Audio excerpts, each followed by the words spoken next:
ഈ കമ്പനി രജിസ്ട്രേഷനും trade mark രജിസ്ട്രേഷനും തമ്മിൽ എന്താണ് വ്യത്യാസം? നമ്മൾ കമ്പനി രജിസ്ട്രേഷൻ എടുക്കുകയാണെങ്കിൽ ട്രേഡ് മാർക്ക് രജിസ്ട്രേഷനും എടുക്കേണ്ട ആവശ്യമുണ്ടോ? ട്രേഡ് മാർക്ക് രജിസ്ട്രേഷനും കമ്പനി രജിസ്ട്രേഷനും ഇത് രണ്ടും രണ്ടാണ്. ട്രേഡ് മാർക്ക് രജിസ്ട്രേഷൻ എന്ന് പറഞ്ഞു കഴിഞ്ഞാൽ നമ്മുടെ ഒരു ബ്രാൻഡ് അല്ലെങ്കിൽ നമ്മുടെ ബ്രാൻഡ് നെയിമിനെ നമ്മൾ രജിസ്റ്റർ ചെയ്യുന്നതാണ്. അതേസമയം കമ്പനി രജിസ്ട്രേഷൻ എന്ന് പറഞ്ഞു കഴിഞ്ഞാൽ നമ്മുടെ ബിസിനസ്, ആ എൻറ്റിറ്റിയെ നമ്മളൊന്ന് രജിസ്റ്റർ ചെയ്യുന്നതാണ്. ഇപ്പം നമുക്കൊരു പെർട്ടിക്കുലർ ബ്രാൻഡ് നമുക്കുണ്ട്. ആ ബ്രാൻഡ് മറ്റാരും യൂസ് ചെയ്യാതിരിക്കണം, അല്ലെങ്കിൽ നമുക്കതിന് പ്രൊട്ടക്ഷൻ വേണമെങ്കിൽ അതിനുവേണ്ടി നമ്മൾ ഫയൽ ചെയ്യുന്നതാണ് ട്രേഡ് മാർക്ക് ആപ്ലിക്കേഷൻ എന്ന് പറയുന്നത്.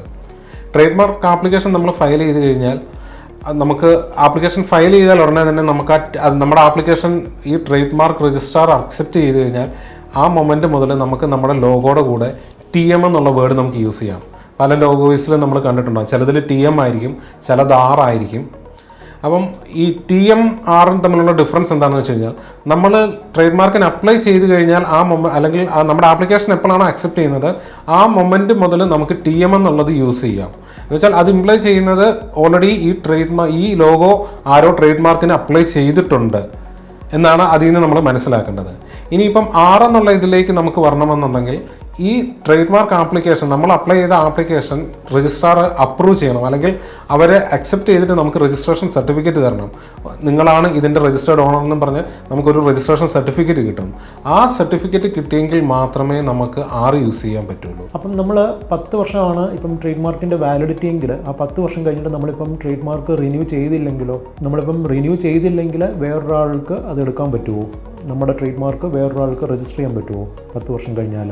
അത് നമ്മുടെ ബ്രാൻഡ് നെയിമിൽ, അല്ലെങ്കിൽ നമുക്ക് ആ ഒരു പർട്ടിക്കുലർ നെയിമിൽ നമുക്ക് ഓൾറെഡി ഒരു കമ്പനി അല്ലെങ്കിൽ LLP രജിസ്റ്റേർഡ് ആണെന്ന് വെക്കുക. നമ്മൾ കഴിഞ്ഞൊരു 10 വർഷമായിട്ട് ആ പേരിൽ കമ്പനി നടത്തിക്കൊണ്ട് പോകുന്നതാണ്. സ്റ്റിൽ നമ്മൾ ട്രേഡ് മാർക്കിന് രജിസ്റ്റർ ചെയ്തിട്ടില്ല. അങ്ങനെയാണെങ്കിൽ പോലും നാളെ പുതിയ ഒരാൾക്ക് വേണമെങ്കിൽ അതേ പേര് വെച്ച് ട്രേഡ് മാർക്കിന് അപ്ലൈ ചെയ്യാം. കാരണം ഇത് രണ്ടും രണ്ട് അതോറിറ്റിയാണ്. അങ്ങനെ വന്നു കഴിയുമ്പോഴെന്ന് വെച്ച് കഴിഞ്ഞാൽ ഇപ്പം നമ്മൾ വർഷങ്ങളായിട്ട് യൂസ് ചെയ്യുന്നു എന്നുണ്ടെങ്കിൽ നമ്മൾ നാളെ അറിയുവാണ് വേറെ ആരോ ഒരാൾ ഇങ്ങനെ ആപ്ലിക്കേഷൻ കൊടുത്തു എന്ന് നമ്മുടെ ശ്രദ്ധയിൽ പെട്ട് കഴിഞ്ഞാൽ നമുക്കത് ഡിഫെൻഡ് ചെയ്യാം. അല്ലാതെ നമുക്കവിടെ ഒരിക്കലും ഒരു പ്രൊട്ടക്ഷൻ ആവണമെന്നില്ല. നമുക്ക് ഡിഫെൻഡ് ചെയ്യാം. നമ്മുടെ ജെന്യൂനിറ്റി പ്രൂവ് ചെയ്യാനായിട്ടുള്ള ഡോക്യുമെൻറ്റ്സും കാര്യങ്ങളും എല്ലാം നമ്മളവിടെ കൊടുക്കേണ്ടി വരും.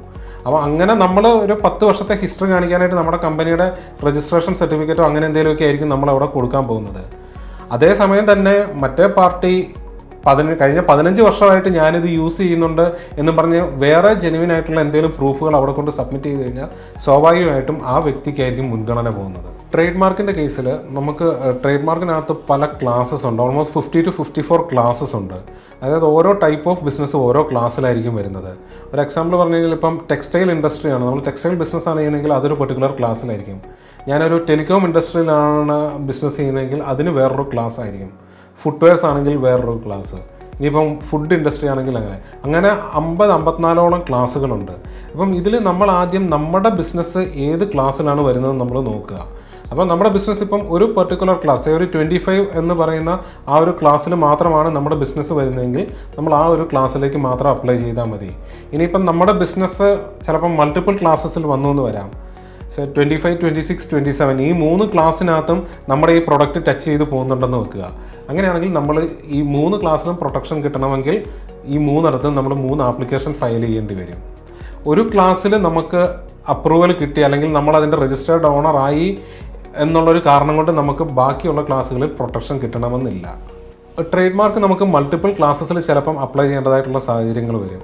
ഒരു എക്സാമ്പിൾ പറയുകയാണെങ്കിൽ നമ്മളിപ്പം ഒരു ഹോട്ടൽ ഇൻഡസ്ട്രി അല്ലെങ്കിൽ നമ്മളൊരു റിസോർട്ട് നടത്തുകയാണെന്ന് വെക്കുക. ആ റിസോർട്ടിൽ നമ്മൾ അവിടെ അക്കോമഡേഷൻ സർവീസ് പ്രൊവൈഡ് ചെയ്യുന്നുണ്ട്. അതിനോട് ചേർന്ന് അവിടെ ഒരു റെസ്റ്റോറൻറ്റ് കാണും. നമ്മൾ ടൂർ പാക്കേജസ് അവിടെ ചെയ്യുന്നുണ്ടാകും. അങ്ങനെ മൾട്ടിപ്പിൾ ആക്ടിവിറ്റീസ് ചെയ്യുന്നുണ്ടാകും. അപ്പം ഇതെല്ലാം നമ്മൾ ട്രേഡ് മാർക്കിലേക്ക് വരുമ്പോൾ മൾട്ടിപ്പിൾ ക്ലാസ്സസിലായിരിക്കും വരുന്നത്. അതായത് ടൂർ ഓപ്പറേറ്റിംഗ് ബിസിനസ് ഒരു ക്ലാസ്സിലായിരിക്കും, നമ്മുടെ അക്കോമഡേഷൻ സർവീസ് വേറൊരു ക്ലാസ്സിലായിരിക്കും, റെസ്റ്റോറൻറ്റ് വേറൊരു ക്ലാസ്സിലായിരിക്കും വരുന്നത്. അപ്പോൾ ഇങ്ങനെ വന്നു കഴിയുമ്പോൾ നമ്മൾ ഏതെങ്കിലും ഇപ്പോൾ റെസ്റ്റോറൻറ്റിൻ്റെ ക്ലാസ് ഫോർ എക്സാമ്പിൾ 50 ആണ് വരുന്നതെന്ന് വെക്കുക. അങ്ങനെ നമ്മൾ ആ റെസ്റ്റോറൻറ്റിൻ്റെ ക്ലാസ്സിൽ മാത്രം നമ്മൾ അപ്ലൈ ചെയ്ത് കഴിഞ്ഞാൽ ബാക്കി 2 നമുക്ക് അതിൻ്റെ ലീഗൽ പ്രൊട്ടക്ഷൻ കിട്ടണമെന്നില്ല. ഈ 3 നമ്മൾ ഒരേ ബ്രാൻഡ് നെയിമാണ് യൂസ് ചെയ്യുന്നത്, നമുക്കതെല്ലായിടത്തും പ്രൊട്ടക്ഷൻ വേണമെന്നുണ്ടെങ്കിൽ ഈ 3 നമ്മൾ അപ്ലൈ ചെയ്യേണ്ടി വരും. അതിന് സെപ്പറേറ്റ് ആപ്ലിക്കേഷനായിട്ട് തന്നെ നമ്മളത് ഫയൽ ചെയ്യേണ്ടി വരും. ഇതിൻ്റെ ഒരു കോസ്റ്റ് വരുന്നതെന്ന് വെച്ച് കഴിഞ്ഞാൽ അപ്രോക്സിമേറ്റ്ലി ഒരു 8,000 to 10,000 റേഞ്ചിലാണ് ഇതിൻ്റെ പെർ ക്ലാസ് രജിസ്ട്രേഷൻ കോസ്റ്റ് വരുന്നത്. ഇതിൻ്റെ ഒരു ഡ്യൂറേഷൻ പറയുവാണെങ്കിൽ, അല്ലെങ്കിൽ എത്ര ടൈം കൊണ്ട് നമുക്ക് കിട്ടുമെന്ന് ചോദിച്ചു കഴിഞ്ഞാൽ ഇപ്പോഴത്തെ ഒരു ലേറ്റസ്റ്റ് ട്രെൻഡ് വെച്ച് നമുക്ക് ട്രേഡ് മാർക്കിന് അപ്ലൈ ചെയ്ത് അത് അക്സെപ്റ്റ് ചെയ്യാനായിട്ടൊരു 1-2 ദിവസം മതിയാവും. അങ്ങനെ അക്സെപ്റ്റഡ് ആയി കഴിഞ്ഞാൽ നമുക്ക് TM എന്നുള്ള ലെറ്റർ യൂസ് ചെയ്യാം. ഇത് രജിസ്റ്റേർഡ് ആവണമെന്നുണ്ടെങ്കിൽ അതിൽ ബാക്ക് എൻഡിൽ കുറേ പ്രോസസ്സുണ്ട്, കുറേ വെരിഫിക്കേഷൻ പ്രോസസ്സും അങ്ങനെ കുറേ ചെക്കിംഗ് ഒക്കെ ഉണ്ട്. ഇതെല്ലാം കഴിഞ്ഞ് നമുക്ക് കിട്ടണമെന്നുണ്ടെങ്കിൽ മിനിമം ഒരു 6 months to 18 months അത്രയും വരെ അത് പോകാം. അത് നേരത്തേക്ക് നമുക്കൊരു 6 to 8 monthsലേക്കും കിട്ടുന്നുണ്ടായിരുന്നു. ഇപ്പം കഴിഞ്ഞ കുറച്ച് നാളുകളായിട്ട് മോർ ദാൻ 1 year എടുക്കുന്നുണ്ട് നമുക്കത് രജിസ്റ്റേർഡ് ആവാൻ. വൺസ് ഇത് രജിസ്റ്റേർഡ് ആയി കഴിഞ്ഞാൽ നമ്മൾ അതിൻ്റെ രജിസ്റ്റേർഡ് ഓണറാവും. പിന്നെ ഇവർ 10 years ഇത് റിന്യൂ ചെയ്ത് പോയാൽ മതി. ഇൻ കേസ് ഇതിനിടയ്ക്ക് എപ്പോഴേലും നമ്മുടെ ആപ്ലിക്കേഷൻ റിജക്റ്റ് ആകുമോ അല്ലെങ്കിൽ അവർ ക്ലാരിഫിക്കേഷൻ നമ്മുടെ അടുത്ത് ആവശ്യപ്പെടുവാണെങ്കിൽ നമ്മുടെ ജെന്യൂനിറ്റി പ്രൂവ് ചെയ്യാനായിട്ടോ അല്ലെങ്കിൽ നമ്മുടെ യുണീക്നെസ് പ്രൂവ് ചെയ്യാനായിട്ട് നമ്മളത് ഡോക്യുമെൻറ്റ്സും കാര്യങ്ങളും എല്ലാം കൊടുത്ത് നമ്മളത് ഫൈറ്റ് ചെയ്യേണ്ടി വരും. ഒരു രജിസ്റ്റേർഡ് ട്രേഡ് മാർക്കിൻ്റെ വാലിഡിറ്റി എന്ന് പറയുന്നത് 10 വർഷമാണ്. അപ്പോൾ ഈ 10 വർഷം കഴിയുമ്പം നമുക്ക് അതിനൊരു ഗ്രേസ് പീരീഡ് ഉണ്ട്. ആ ടൈമിനകം തന്നെ നമ്മളത് റിന്യൂ ചെയ്യണം.